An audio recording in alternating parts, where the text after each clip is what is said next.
Dites aux petits-fils de nos petits-fils ce que les grands-parents de nos grands-parents ont vécu. Le royaume Congo. Il s'agit de l'histoire de nos ancêtres. Congo qui veut dire paix en langue bantou. Congo, terre de nos ancêtres. Congo, terre de Nimi Lukeni. Le royaume Congo est fondé entre 1300 à 1400 par Nimi Lukeni lorsque les nouvelles populations bantoues venues du nord ont franchi le fleuve pour la terre Congo Diantotela.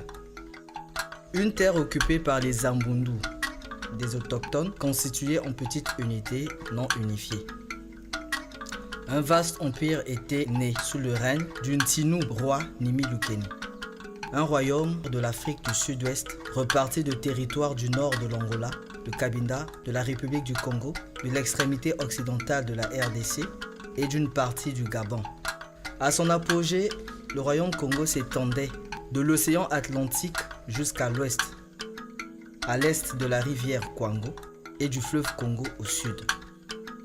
À l'époque du premier contact avec le Portugais, l'Empire Congo devait avoir une étendue de plus de 300 000 km², selon certaines estimations. Toute la partie nord et nord-est de l'actuel Angola étaient des territoires du royaume Congo, dont les frontières s'étendaient tout le long du littoral de l'océan Atlantique de tous ces trois pays, Angola, RDC et République du Congo, soit des provinces et des ex-territoires vassaux, notamment Luango, Vili, etc. Les provinces, on avait le Soyo, le Mbata, le Pumbu. Le pays Congo était le plus organisé de l'Afrique subsaharienne, car organisé géographiquement en une entité administrative dirigée par des chefs de clan et des terres validées par un pouvoir central basé à Mbanza Congo, la capitale de Congo Diantotela. Ces entités se soumettaient à l'autorité d'un pouvoir central dirigé par le Mani Congo. Cette fédération de 4 entités politiques comptait au XVIe siècle Zita Dianza, Congo Diampangala, Congo Diamulanza et Congo Diampanza. Le pouvoir Congo était matriarcal. Il partait de l'oncle au neveu. Dans les années 1480, le royaume Congo était sur le règne de Nzinga Kuvu, père de Mpanzu Nzinga et Vemba Nzinga. Le bonheur était à son comble. Le peuple se nourrissait de la chasse, de la pêche, du ramassage, de l'élevage et de l'agriculture. Les Congos fut un peuple uni dans tout le territoire du royaume. Chaque gouverneur de province et vassaux veillait sur la bonne communication des différentes ethnies. Les échanges se faisaient sans problème. La vie fut paisible. La joie, la complicité, le bonheur étaient au rendez-vous. Alors que les hommes chassaient, pêchaient, la femme Congo s'occupait du bien-être de son ménage. On pouvait apprendre un métier de son choix en intégrant l'une des grandes écoles prestigieuses. Les plus connues sont Kimpasi, Kikimba, Bwelo et Lemba. Ces écoles, toujours d'actualité, représentaient le lieu où était formée l'élite Congo. On y apprenait la polémologie, la métallurgie, Ngangula en Kikongo, la médecine, la philosophie, la minéralogie, la sculpture, la poterie. Alors une éclosion de la culture qui ne dit pas son mot sur ce développement de la métallurgie, la bijouterie, de la poterie et disposait d'une monnaie. La femme Congo était un pilier pour l'économie Congo. La femme Congo s'investissait dans l'agriculture. Elle plantait la banane, l'igname, le sorgho et d'autres types de variétés. Le Congo faisait aussi de l'élevage pour protéger la faune. Ainsi, il contribuait à une croissance alimentaire équilibrée.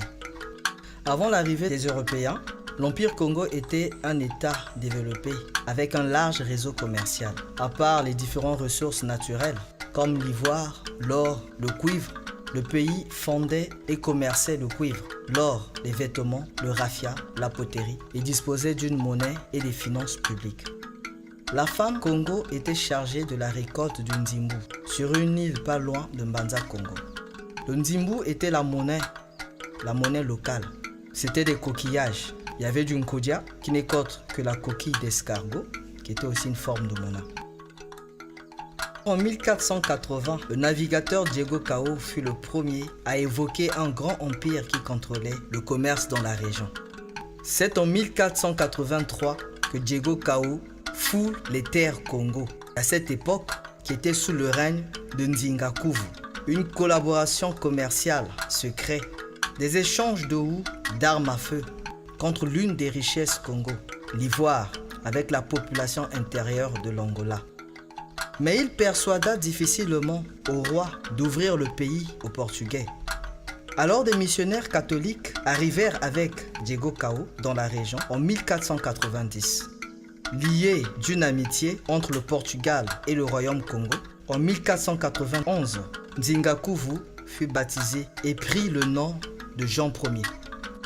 Après le baptême de Nzingakuvu, Cao crut alors la voie libre pour se procurer des esclaves et le tenta en capturant quelques femmes et hommes.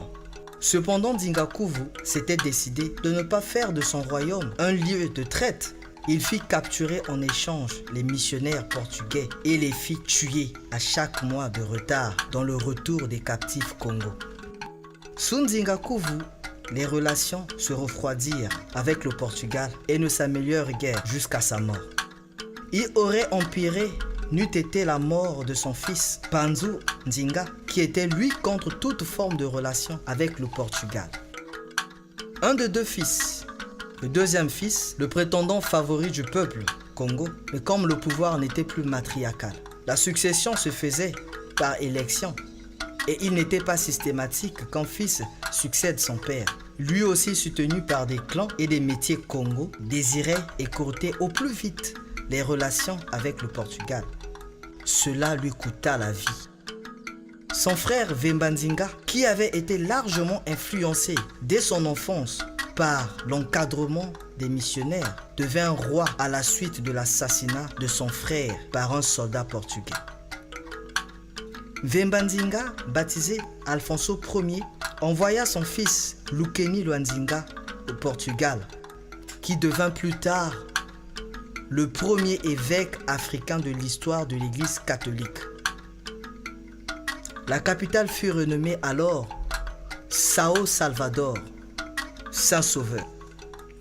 On entendait des multitudes de cloches des églises sonner, des églises catholiques, parce qu'à cette époque, on avait éradiqué la religion Congo, des mœurs Congo.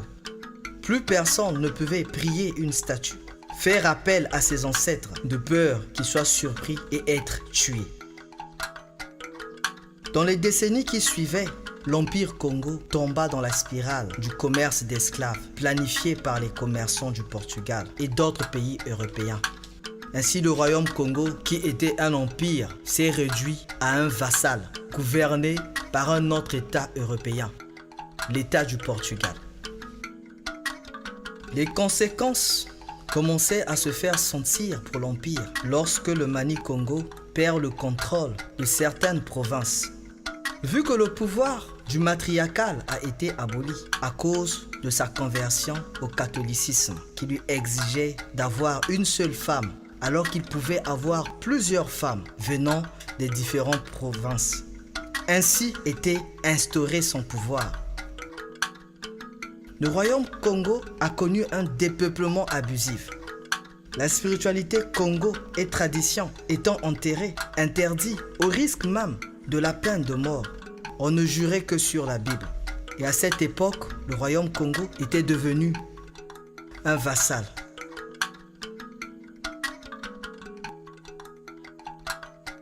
En 1526, le Mani Congo écrit au Jean III du Portugal, lui demandant de mettre fin à cette pratique de l'esclavage qui réduit le peuple Congo.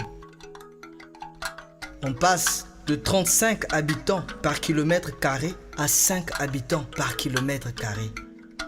Mais hélas, il reçut une réponse cynique et leurs relations s'envenimèrent jusqu'à sa mort.